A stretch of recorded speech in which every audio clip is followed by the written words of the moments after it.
மக்கள் அனைவருக்கும் வணக்கம். மத்திய உள்துறை அமைச்சர் அமித்ஷா அவர்கள் அம்பேத்கர் அவர்களை அவமானப்படுத்திட்டாரு அப்படின்னு சொல்லி இவங்களா கிளப்பி விட்டு நாட்டுக்குள்ள எந்த பிரச்சனையும் இல்லையா, ஒரு புது பிரச்சனையை கிளப்போன்னு காங்கிரஸ் ஒரு போட்டு கிளப்ப திமுக என்னமோ உலகத்திலே மிகப்பெரிய உள்ள ஜாதி ஒழிப்பு கட்சி மாதிரி ஒரு போட்டு வசனம் பண்ணி இது ஒரு பிரச்சனையாக மாற்றி தேசிய அளவில் கொண்டு போயிட்டு இருக்கானுங்க. இதை செய்தி நிறுவனங்கள் போடுறதுக்கு முன்னாடி நான் கேட்க வேண்டிய கேள்வி என்ன அப்படின்னா, அவங்கள விட்டுருங்க, இந்த அரசியலை விட்டுருங்க, நமக்கு சுய புத்தியில சில கேள்விகளை நாமளே எழுப்ப வேண்டியிருக்கு. அது என்ன அப்படின்னா, முதலாவது இங்கே அடிக்கடி ஒரு விஷயத்தை தொடர்ந்து பரப்புறாங்க, அது மிக முக்கியமாக தமிழகத்தில். அது என்ன அப்படின்னா, பாஜக இங்கே இருக்கக்கூடிய பட்டியல சமூக மக்களுக்கு நேர் எதிரி அப்படின்னு கொண்டு போய் நிறுத்தணும். ஏற்கனவே சிறுபான்மை மக்களுக்கு எதிரின்னு சொல்லி நிப்பாட்டியாச்சு, பட்டியல சமூக மக்களுக்கு நேர் எதிரி அப்படின்னு சொல்லி நிப்பாட்டுன்றதுக்காக பெரிய அளவில் பாடுபடுறானுங்க இந்தியா முழுவதும். வச்சுக்கவே அதை வச்சு ஒரு பிரிவினவாதத்தை இங்கே வளர்த்தெடுக்க முடியும், மக்களுடைய ஒரு ஒற்றுமை இல்லாமல் பார்த்துக்க முடியும்னு சில கட்சிகள் நம்புறாங்க. திமுக அதை நடைமுறைப்படுத்தவே செய்கிறாங்க. நம்ம என்ன முதலாவது கேள்வி கேட்கணும் அப்படின்னா, நரேந்திர மோடி தலைமையில இந்த அரசு 2017 பதவியேற்றதுக்கு அப்புறம் அண்ணல் அம்பேத்கர் இருக்கார் இல்லையா, அவருடைய படைப்புகள், அவரை பற்றியான புகழ், அவர் பற்றியான விஷயங்கள், இதற்கு எந்த அளவுக்கு அவங்க மதிப்பளிச்சாங்க, என்ன செஞ்சிருக்காங்க, இப்படியான ஒரு நியாயமான கேள்வியை நம்ம எழுப்புறோம்னு வச்சுக்கோங்க. அந்த இடத்துல நான் முதலாவது எங்கேருந்து ஆரம்பிக்க விரும்புகிறேன் அப்படின்னா, அவரோட அடையாளத்தை அவங்க மறைக்க விரும்புகிறாங்க, அழிக்க விரும்புகிறாங்க. எனக்கு தெரிஞ்சு நரேந்திர மோடி தலைமையிலான அரசு வந்ததுக்கு அப்புறம் தான் 5 முக்கியமான புனிதமான இடங்களை அறிவிக்கிறாங்க. யாருக்கு? அம்பேத்கர் அவர்களுக்கு 5 முக்கியமான இடங்களை கண்டுபிடிச்சு அந்த 5 இடங்களுமே புனிதமான இடங்கள். அது எதனால் புனிதமான இடங்கள்னா, நாடு முழுவதும் மக்கள், முக்கியமாக ஒடுக்குமுறைக்கு ஆளாக்கப்பட்ட மக்கள் இருக்காங்களே, இவங்க விளிம்பு நிலையிலிருந்து வெளியே கொண்டு வரதுக்கு தேவையான எல்லா ஆய்வுகளையும் நடத்தி அறிவுபூர்வமாக கொண்டு போய் சேர்த்ததற்கு அதில் மிக முக்கியமாக தூணாவும் நாட்டை கட்டமைக்கில் மிக முக்கியமான தூணாவும் இருந்த அண்ணல் அம்பேத்கர் அவர்களுக்கு 5 இடங்களை அவங்க கண்டுபிடிக்கிறாங்க. 1, அவர் பிறந்த இடம் மத்திய பிரதேஷ், அந்த இடத்துல அவருக்கு மணிமண்டபம் கட்டுறாங்க. 2வது, அவர் லண்டன்ல படித்தார் 1922 நினைக்கிறேன். அம்பேத்கர் அவர்கள் படித்து இருந்த அந்த குறிப்பிட்ட வீடு ஏலத்துக்கு வருது. அதை மோடி அரசை எடுத்து அதை நினைவகமாக மாற்றுறாங்க லண்டன்ல. அதுக்கு 3வது அவங்க செய்யறது என்ன அப்படின்னா, இதுதான் ரொம்ப முக்கியம், அவர் பௌத்த மதத்துக்கு மாறுறாரு. பௌத்த மதத்துக்கு மாறினது நாக்பூர் பக்கத்தில் வச்சுக்கோங்க, அந்த இடத்தையுமே புனிதமான இடமா அறிவிக்கிறாங்க. இந்து வெறி பிடிச்ச கட்சி, எனவே மற்ற மதங்களை புறக்கணிக்கிறாங்கன்றாங்க. அவங்க அம்பேத்கரை அங்கீகரிக்கும் போது அவருடைய மதம் சார்ந்த விஷயங்கள் இல்லையா, அதையும் அவங்க புறக்கணிக்கவே இல்லை. நாக்பூரில் பௌத்த மதம் தருவன இடத்தை தான் ஒரு புனிதமான இடமாக அங்கீகரித்து அந்த இடத்துல நினைவிடங்களை கட்டுறாங்க. அதுக்கப்புறம் 4வது, டெல்லியில் அவர் வாழ்ந்து இறந்த வீடு ஒன்று இருக்குது, அந்த வீட்டை நினைவகமாக மாற்றி அங்கே சிலைகள் கட்டமைக்கப்பட்டு அங்கே ஒரு ஆய்வு கூடங்களும் உருவாக்குறாங்க. இதற்காக சுமார் 190 கோடி வரைக்கும் ஒதுக்குறாங்க. இது எதற்காக அடுத்து வரேன். 5வது என்ன அப்படின்னா, அம்பேத்கர் அவர்களுடைய உடல் எரியூட்டப்பட இடம் இல்லையா, அந்த இடத்தையும் புனித இடமா மாற்றுறாங்க. மொத்தமாக 5 இடங்கள். யோசிச்சு பாருங்க, அம்பேத்கர் அவர்கள் ஒரு மனிதர், அவருடைய அடையாளத்தை கொஞ்சம் கொஞ்சமாக கரைக்கணும் இல்லை அழிக்கணும் அப்படின்னு நினச்சிருந்தா இதெல்லாம் செய்ய வேண்டிய அவசியம் நரேந்திர மோடி கவர்மெண்ட்டுக்கு வர வேண்டிய அவசியமே இல்லையே. இது எல்லாமே நரேந்திர மோடி கவர்மெண்ட் எப்போ பண்ணுச்சுங்க இல்லையா, இப்போ பண்ணலை.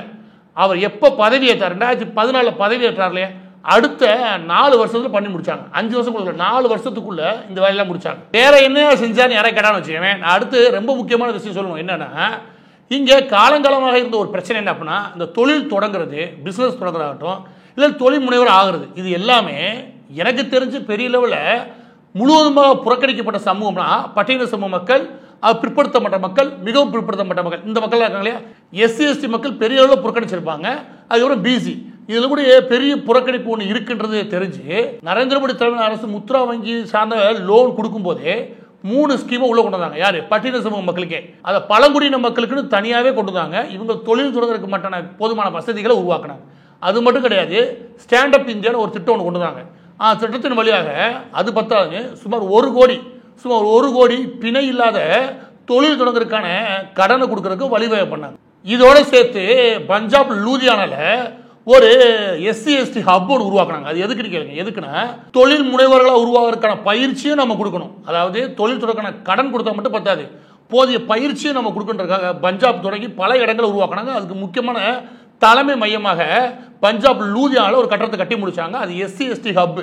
அது வேலையே என்ன அப்படின்னா, இங்கே பட்டியல சமூக மக்கள் இருக்காங்களே, அவங்க எல்லா பேருமே தொழில் முனைவராக ஆகிறதுக்கு தேவையான அவங்களுக்கு தன ஸ்கில் டெவலப்மெண்ட் இருக்குல்ல, அதை தனியாக செஞ்சு முடிக்கணும் அப்படின்ற ஒரு நோக்கம் இருக்குல்ல, அந்த அரசுடைய நோக்கத்தை நிறைவேற்றுக்காக மட்டுமே உருவாக்கப்பட்டது.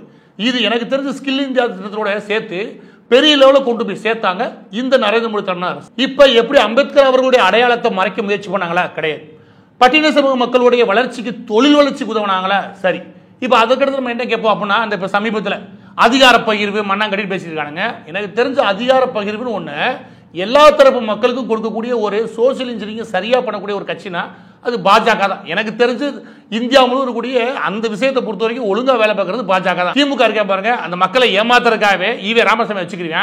பாத்தீங்களா, உங்களை கோவில் கருவறைக்குள்ள விடல, இருக்கிற பிரச்சனைலாம் விட்டுருவேன், எந்த பிரச்சனையே கூட காமிச்சிட்டு ஓட்டை இத்தனை வருஷம் திருடி திண்டவே திமுக.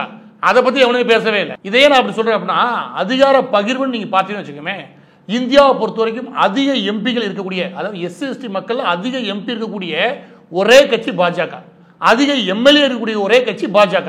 இந்த ரெண்டுலுமே பாதிக்கு மேல சுமார் 60% மேல எம்பியும் எம்எல்ஏயும் இருக்கிறதாட்ட பாஜக. எந்த நம்பிக்கை ஓட்டு போட்டிருப்பாங்க? சமீபத்தில் மகாராஷ்டிரா தேர்தல் நடந்து முடிஞ்சிச்சு.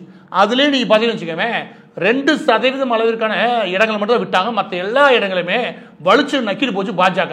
எப்படி அம்பேத்கர் அவர்கள் மிக புகழ்பெற்ற ஒரு மண்ணில் எப்படி எல்லா சீட்டையும் அடிச்சு நொறுக்குது பாஜக? ஏன்னா அங்க போதிய புரிதல் இருக்குது. ஏன்னா பாஜக எதை செய்யணும்னு சொல்லி வந்துச்சோ அதை செய்யறாங்க, மற்ற கட்சி ஏமாத்துறாங்க. அதுல மிக முக்கியமானது அதிகார பகிர்வு. அதுல குறிப்பிட்டபடி சொல்லணும்னு வச்சுக்கோங்க, பழங்குடியின மக்களுக்குன்னு தனி அமைச்சகத்தை உருவாக்குனதே பாஜக தான். அது வாஜ்பாய் அவர்கள் பீரியட்லேயே உருவாக்கிட்டாங்க. வாஜ்பாய் அவர்கள் என்ன முன்னெடுத்தாரோ அதான் மோடி அவர்கள் முன்னெடுத்தார். எனக்கு தெரிஞ்சு இன்னமும் சொல்ல போனா வாஜ்பாய் அவருடைய குறுகிய காலகட்டத்தில் அவருக்கு நெருக்கடி இருந்துச்சு. ஆனா நரேந்திர மோடி தலைமை அரசுக்கு நெருக்கடி இல்லாதனால அதை வேக வேகமா செய்ய அவங்களால முடிஞ்சது. எனவே பழங்குடி மக்களுக்கான தனி அமைச்சகத்தை உருவாக்கணும் மட்டும் கிடையாது, அதை தொடர்ந்து நடைமுறைப்படுத்துறதுக்கான தேவையான எல்லா வேலைகளையும் ஈடுபட்டாங்க.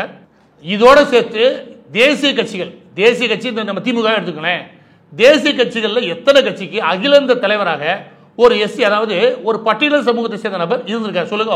அது பாஜக மட்டும் தான் இருந்திருக்காங்க. அதே மாதிரி ஒரு மாநில தலைவராக ஒரு பட்டியல சமூகத்தை சேர்ந்த எத்தனை பேர் கொண்டு வந்தாங்க? இவங்க கொண்டு வந்ததுக்கு அப்புறம் ஒருத்தர் கொண்டு வந்திருக்கான். ஆனா முதலாவது கொண்டு வந்ததும் அதை சாத்தியப்படுத்தினது பாஜக தான். இன்னொன்று தெளிவா சொல்லிக்கலுங்க, ஒரு பொது பட்டியல்ல ஒரு பொது தொகுதியில ஒரு பட்டியல சமூக மக்கள் நிறுத்தி அதில் வெற்றி பெற வச்சது பாஜக தான். இதை ஏன் நான் சொல்றேன் அப்படின்னா, அதிகார பகிர்வுன்றது பிச்சு கொடுக்கறது அல்ல, மக்கள் ஏற்கும்படி செய்யறது. அந்த ஏற்கும் குணத்துக்கு எப்போ கொண்டு முடியும்? மக்களை ஒன்றுபடுத்தினா மட்டும்தான் கொண்டு முடியும். அந்த ஒன்றுபடுத்தி இந்தியர்களா தங்களை உணர வச்சு அதுல கொண்டு போறான் பாருங்க பாஜக. அந்த இடத்துல பாஜக இதை சாத்தியப்படுத்த முடியுது, அதிகார பகிர்வை சாத்தியப்படுத்த முடியுது, அதை மக்களை ஏற்க வைக்க முடியுது. இன்னைக்கு சொல்லுங்க, ஏதோ ஒரு மாவட்ட செயலாளர் திமுக 50 வருஷத்துல போட முடிஞ்சா? அந்த லட்சத்தை கட்சி நடத்திக்கிறீங்க, அதிகார பகிர்வை பத்தி பேசிக்கிறீங்க. நான் கேட்கிறேன், அதுக்கடுத்து நீங்க அண்ணல் அம்பேத்கர் அவர்களுக்கு அது இதுன்னு கத்திக்கிட்டு நடிகர்லாம் கிளம்பிட்டாங்க. இந்த விஜய் வரைக்கும் வச்சுக்கவேன், அவங்களால என்ன வரலாறுனே தெரியாது. நான் என்ன சொல்லுவேன் அப்படின்னா, அடிக்கடி நான் சொல்லக்கூடிய முக்கியமான விஷயம், முக்கியமாக பட்டியல சமூகம் மட்டும் கிடையாது, எல்லா தரப்பு இளைஞர்கள் நம்ம சொல்றேன் என்ன அப்படின்னா, அம்பேத்கரோட ரிசர்ச் ஒரு 58 இருக்கு இல்லையா, அதை படிக்கிறது மட்டும் நிற்கக்கூடாது, அதுக்கு மேலும் ஆய்வு போகணும். ஏன் நிகழ்க? ஏன்னா அம்பேத்கர் அவர்கள் ஆய்வு காலகட்டத்திலே அவர் நாட்டோட மட்டும் நிற்கல, சர்வதேச அளவில் இருக்கக்கூடிய அடக்குமுறைகள் ஒடுக்குமுறைகள் இருக்குல்ல, இதை பற்றியான பார்வை இருந்தது, கேள்வி இருந்தது, அது மீது தேடல் இருந்தது. இது எல்லாத்தையும் நீங்க இணைச்சுக்கிட்டு சர்வதேச அளவில் இருக்கக்கூடிய ஆய்வுகளை மேற்கொள்ள வேண்டியது அவசியம். இதற்காக ஒரு ஆய்வகத்தை உருவாக்கணும் அப்படின்னு சொல்லிட்டு VP சிங் காலத்தில் ஒரு முன்னெடுப்பு எடுத்தான்னு வச்சுக்கோமே, அதை அப்படியே கடப்பில் போட்டாங்க காங்கிரஸ். அதை பற்றி என்ன கூட வாய் திறக்கவே இல்லை திமுககாரன். நரேந்திர மோடி தலைமையிலான அரசு வந்ததுக்கு அப்புறம் தான் அந்த வேலையை துரிதப்படுத்தி அதுக்கு ஒரு 200 கோடி ஒதுக்கி அதில் நூலகங்கள், ஆய்வகங்கள், அவருடைய தனிப்பட்ட ஆய்வுகள், சர்வதேச கூடிய ஆய்வுகள், இது எல்லாத்தையும் ஒடுக்கப்பட்ட மக்கள் அடக்குமுறைனா என்ன இந்த சம்பந்தப்பட்ட எல்லா நூல்களும் உள்ள வந்துச்சு. இந்த எல்லா நூல்களும் உள்ள வந்ததுக்கு அப்புறம் தான், நானே கூட சொல்லுவேன், இந்த எல்லா நூலும் உள்ள வந்ததுக்கு அப்புறம் அதுல போய் படிக்க தான் அது இணையவளையும் கிடைக்க ஆரம்பிச்சது. படிக்க நமக்கு ஒரு விஷயம் புரிய ஆரம்பிச்சது. என்ன அப்படின்னா, இந்த ஒடுக்குமுறைன்றது இந்தியாவில் மட்டுமே, அதுவும் இந்துக்கள் மட்டுமே இருந்துச்சுன்னு ஒரு பொய் பிரச்சாரத்தை உலகம் பரப்புறாயவருங்க. அதை உடைச்சு இல்லை சர்வதேச அளவில் எப்படியான வியூ இருந்தது, இங்கே எப்படியான விஷயங்கள் இருந்தது, அதோட தாக்கம் எப்படிப்பட்டது, அதை எப்படி நம்ம ஆன்மீகத்திலிருந்து ஒதுக்கி சமுதாய குற்றமாக பார்க்கணும், அந்த சமுதாயத்தில் எப்படியான சீர்திருத்தம் தேவை, இதுக்கு தீவிரமான ஆய்வுகளை தொடங்குறதுக்கு வழிவகை பண்ணதே நரேந்திர மோடி தான். இவங்களை கேளுங்க, திமுக காரன் கேளுங்க, VP சிங் இருக்கார்ல, அவர் தான் பெரிய குரு மாதிரி, அவருக்கு ஒரு செலவு வைக்கிற, அதை வைக்கிற, இதை வைக்க தெரிவானுங்க. அவர் கொண்டு வந்து ஒரு முக்கியமான விஷயத்துக்கு ஏதாவது நீ முன்னெடுப்படுத்திருக்கியா, இது வரைக்கும் வாயை திறந்து பேசிருக்கியா, அதை செஞ்சு முடித்தது நரேந்திர மோடி, அதுக்கு பாராட்ட உனக்கு வாய் தான் இருக்கா? இதுல பிரதமர் நரேந்திர மோடி தலைமையிலான அரசு இருக்கு இல்லையா, இதை நம்ம எந்த இடத்துல வந்து கவனிக்கணும் அப்படின்னா 2014 கவனிக்கணும். அதை நீ கவனிச்சா மட்டும்தான், அவங்க அரசியலுக்காக பண்ணல, அவங்களுடைய அரசியல் நிலைப்பாடாவே, அதாவது அவங்களுடைய கொள்கை நிலைப்பாடாவே அம்பேத்கர் அவர்களை எப்படி கொண்டு போய் சேர்க்கிறான்னு புரியும். இந்த பல்கலைக்கழகங்களை சம வாய்ப்பு அப்படி ஒரு மையத்தை உருவாக்குனாங்க, சம உரிமை மையம்னு ஒன்று உருவாக்குனாங்க. அது எதுக்குன்னு கேளுங்க, எதுக்குன்னா அது வரைக்கும் இருந்த வரலாறு ஒன்று இல்லையா, அதாவது சுதந்திரம் வாங்கின இந்தியாவில் ஸோ 30 வருஷங்களுக்கு மேலாக இடஒதுக்கீடு முறைகள் இருக்கலாம், ஆனால் அது ஒழுங்காக நடைமுறைப்படுத்தப்படலை. ஒன்று. இன்னொன்று என்ன அப்படின்னா, அங்கே இருக்கக்கூடிய ஹாஸ்டல் ஆரம்பித்து அந்த பள்ளி வகுப்பறைகளை தொட்டு எல்லா இடங்கள்லையும் இந்த இன பாகுபாடுகள் இருந்தது. அதில் ஒரு பெரிய சிக்கலும் இருந்தது. எல்லா யூனிவர்சிட்டி, அதுக்கு காலேஜஸ் எல்லாமே சேர்த்து இந்த சம உரிமை மையத்தை உருவாக்கணும், அதை கண்காணிக்கணும். இந்த மாதிரி விஷயங்கள் எதுவும் நடக்கவே கூடாது. ஸ்ட்ரிக்டாக அதுவும் ரூல்ஸ் கொண்டு வந்து தெரியுமா, நரேந்திர மோடி தலைமை அரசு வந்து 2 வருஷத்தில் கொண்டு வந்தாங்க. மாணவர் விவகாரத்தை அதோட மட்டும் கிடையாது, அதே ஆண்டில் என்னென்ன பண்ணாங்க அப்படின்னா, எம்ஃபில் பிஹெச்டி படிக்கிறாங்களே இவங்களுடைய உதவித்தொகை இருக்குல்ல, அதையெல்லாம் 2 மடங்காக கூட்டாங்க. சும்மா 28,000 30,000 கூட்டினாங்க அந்த காலகட்டத்தில். அது இன்னமும் கூட்டப்பட்டிருக்குன்னு வச்சுக்கோங்க. அதோட சேர்த்து அவங்க பயிற்சி பெறதுக்கு, அதாவது மாணவர்கள் கல்லூரி காலத்தில் முடிச்சதுக்கு அப்புறமோ இல்லாட்டி கல்லூரி காலத்திலேயே அவங்க அரசு துறை சம்பந்தப்பட்ட தேர்வுகள் இருக்கு இல்லையா, அது சம்பந்தமாக கோர்ஸ் படிக்கணும். வெளியே போய் நான் கோர்ஸ் படிக்க விரும்புகிறேன், இந்த எக்ஸாமுக்கு, ரயில்வே எக்ஸாமுக்கு, இல்லாட்டி குரூப் எக்ஸாமுக்கு, ஏதோ ஒரு எக்ஸாம் வச்சுக்கோங்க. இந்த மாதிரி அரசு தேர்வுகளுக்காக தயாராகக்கூடிய எஸ்சி எஸ்டி மாணவர்களுக்கான அந்த பயிற்சி மையத்துக்கான கட்டணம் இருக்கு இல்லையா, அந்த முழு கட்டணத்தையும் ஏற்பதாக அறிவித்த முதல் அரசு நரேந்திர மோடி தலைமை அரசு தான். இந்த தேசிய விலங்கு, தேசிய பறவை இதெல்லாம் கேள்விப்பட்டிருக்கீங்க. தேசிய திருவிழா தெரியுமா, தேசிய திருவிழான்னு சொல்லி நரேந்திர மோடி தலைமை அரசு வந்து 4வது வருஷம் ஒன்று கொண்டாடினாங்க. அது இப்போ வரைக்கும் கொண்டாடி இருக்காங்க. எதுவும் நம்ம நியூஸ் பேப்பர் போட மாட்டாங்க. ஏன்னா இதெல்லாம் மறைச்சாதான் லயோலா காலேஜ் இருக்கு இல்லையா, அந்த கும்பலுக்கு குழுக்குழுன்னு இருக்கும். அவங்களுக்கு தேவையான விஷயத்தை மட்டும் பரப்பான்னு வச்சுக்கோங்க.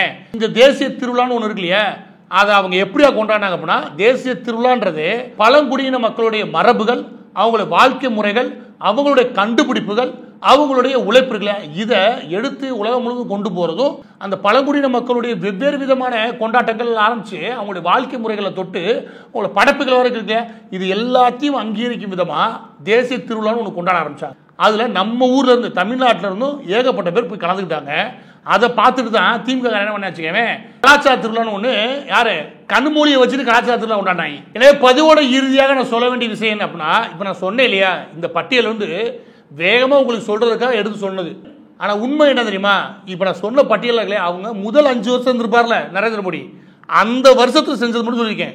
அதுக்கு அடுத்த 5 வருஷம் இதை வச்சு எழுத ஆரம்பிச்சு வச்சுக்கவே, எனக்கு தெரிஞ்சு நரேந்திர மோடி தலைமையான இந்த அரசு தான் அம்பேத்கர் அவர்களை போதுமான அளவுக்கு கொண்டாடி தீர்த்திருக்கு. அம்பேத்கர் அவர்களை உலகம் முழுவதும் கொண்டு போய் சேர்த்திருக்கு. அம்பேத்கர் அவர்கள் சம்பந்தப்பட்ட ஆய்வுகளுக்கு அங்கீகாரம் கொடுத்திருக்கு. அவருடைய படைப்புகளுக்கு அங்கீகாரம் கொடுத்திருக்கு.